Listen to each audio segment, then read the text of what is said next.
आगे बढ़ाना है। अब जैसे बोलते हैं ना कि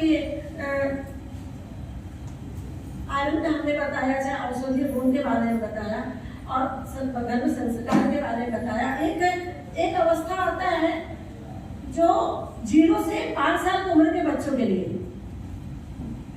वो किसमें आता है? सुपोषण के अंतर्गत हमारा पहला वर्ग कार्य में वो भी एक आएगा।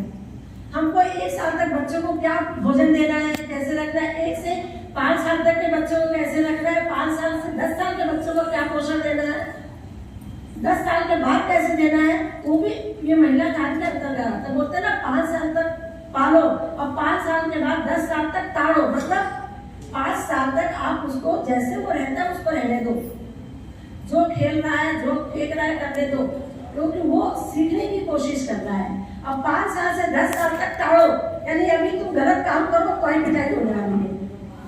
और 10 साल से 19 साल तक आपको तो, क्योंकि कभी 11-12 साल में किशोरावस्था लड़कियों को चालू हो जाता है, उस समय हमको ध्यान देना है कि उनका शारीरिक मानसिक विकास किस तरह से होना चाहिए। ये हमारे महिला कार्य के अंतर्गत ही आता है, जो कि किशोरावस्था में बताया जाता है। कुटुंब परिवार भी हमारे अंतर्गत ही आता है।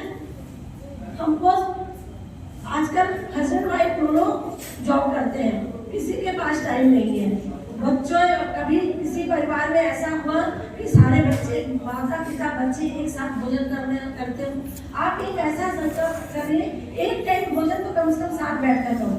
सुबह से आप बिजी रहते हो, लेकिन रात का भोजन सब साथ बैठ के करो, उसमें आत्मीयता बढ़ेगी और एक दूसरे का क्या प्रॉब्लम वो सॉल्व होगा। तो मानसिक विकास जो होता है उसमें उसको ध्यान देना है, और ये ध्यान महिला कार्य के अंतर्गत ही आता है।